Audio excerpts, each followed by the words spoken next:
తమ రాజకీయ ఉనికి కోసమే బీఆర్ఎస్ నాయకులు కాంగ్రెస్ ప్రభుత్వంపై విమర్శలు చేస్తున్నారని డీసీసీ అధ్యక్షులు ఆంజనేయులు గౌడ్ అన్నారు.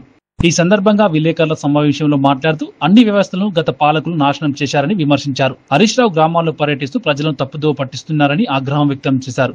గత ప్రభుత్వం పంచాయతీలకు సకాలంలో నిధులు విడుదల చేయలేదన్నారు. అప్పుల భారంతో పలువురు సర్పంచులు ఆత్మహత్య చేసుకున్నారని అన్నారు. బీఆర్ఎస్ 10 ఏళ్ల హయాంలో నర్సాపూర్ వెనుకబడిందని నిరూపించేందుకు చర్చకు సిద్ధమని సవాల్ విసిరారు. వచ్చిన తర్వాత కుదురుకోవడానికి కొంత టైం ఇచ్చిన తర్వాత ఎప్పుడైనా సరే అధినాయకత్వం రేవంత్ అన్న ఒకటే చెప్తుంది, కొద్ది కాలంలో అన్నీ కూడా సమసిపోతాయి.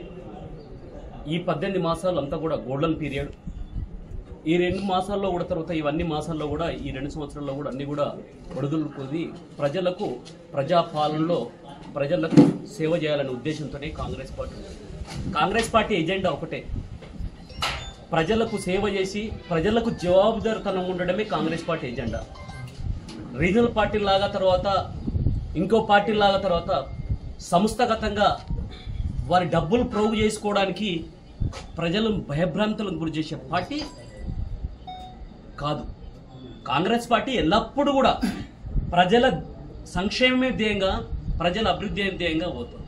ఇక్కడ జిల్లాలో కానీ రాష్ట్రాల్లో కానీ వచ్చినప్పుడు 10 సంవత్సరాల టీఆర్ఎస్ హయాంలో ఏదైతే ప్రజలు కోరుకున్నారో తెలంగాణ తెచ్చుకోవాలని ఏదైతే ప్రజలకు ఆకాంక్ష ఉందో అన్ని ఆకాంక్షలకు విరుద్ధంగా వాళ్ళు చెప్పిన హామీలైతేనేమి వాళ్ళు మాట్లాడిన మాటలైతేనేమి వారు చెప్పిన విధంగా ప్రజలను వంచిర్రు.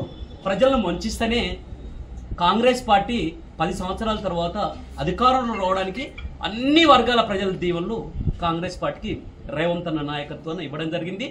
ప్రజల ఆశీర్వాదంతో తను ముఖ్యమంత్రి కావడం జరిగింది.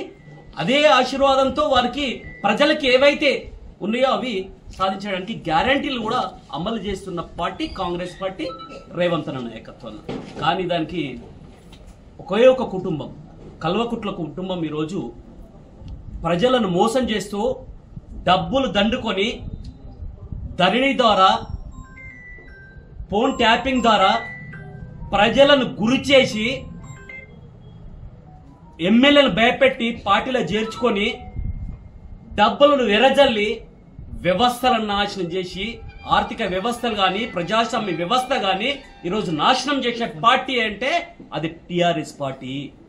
టీఆర్ఎస్ పార్టీ ఈరోజు చూస్తేనే భావి తరాలకు గుర్తుండే విధంగా ఓహో ఇట్లాంటి తెలంగాణ కోసానికి ప్రజలు వంచి ప్రజల ప్రాణాలు తిని ఇట్లాంటి పార్టీలు కూడా మనుగడ సాధిస్తాయా ఈ ప్రజాస్వామ్యంలో అని చెప్పుకోవడానికి సిగ్గుపడే విధంగా ప్రజాస్వామ్యవాదులు సిగ్గుపడే విధంగా చేసిన పార్టీ టీఆర్ఎస్ పార్టీ. నేను అందుకే అంటుంటా, ఇప్పుడు కాదు ఎప్పుడైనా అంట, టీఆర్ఎస్ పార్టీని రద్దు చేయాల్సిన అవసరం ఉంది. ప్రజల కోసానికి పోరాటం చేసి ఎంతో మంది ఈ రోజు తర్వాత